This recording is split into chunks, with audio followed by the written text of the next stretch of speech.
Okay, so the first thing you're going to want to do, assuming you've already got GitHub set up correctly in your RStudio, is you're going to want to create a new repository. So you'll be using this template. You're going to fork it into your GitHub, your personal GitHub. Once you do that, you're going to need to make sure that you can go back and actually get this potentially, you'll see in a second. So what you're going to do is once you get over to your RStudio,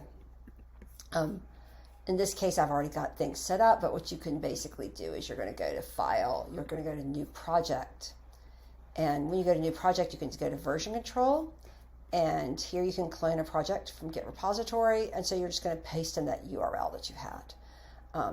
If you want to put it someplace, for example in this case I've got it actually placed within my version of the data science classroom, then I will put it there and that will work just fine. And so then I can create this new repository. Once you do that, it's going to look like this.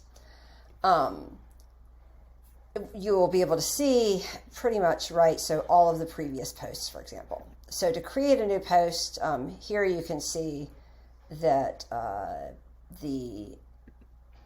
these are going to be the post files. So as I was saying before, that for example, this is the one that I made out of Alex's homework 2. It's ironic I accidentally named it homework 1 at first, so it's still named incorrectly.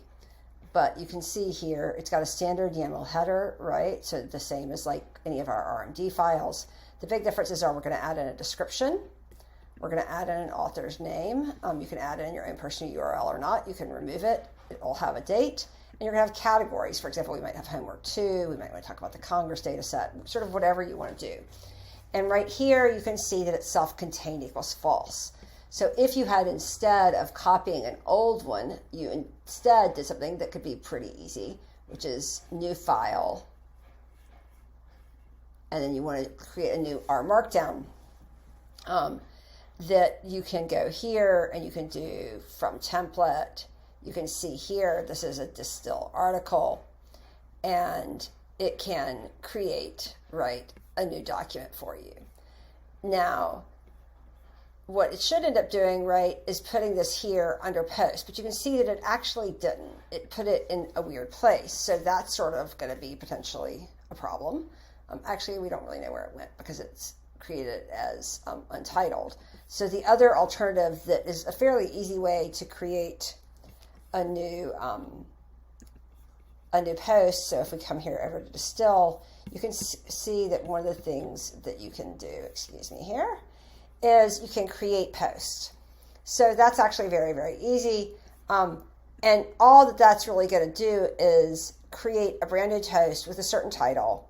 You can set the author there. You can set the date or not. You can also mark it as a draft. What that just means is it's not going to automatically update, which can be useful if you want me to, like, say, for example, review it. But once you have everything created, then we're going to talk about how you're going to actually go in and edit it.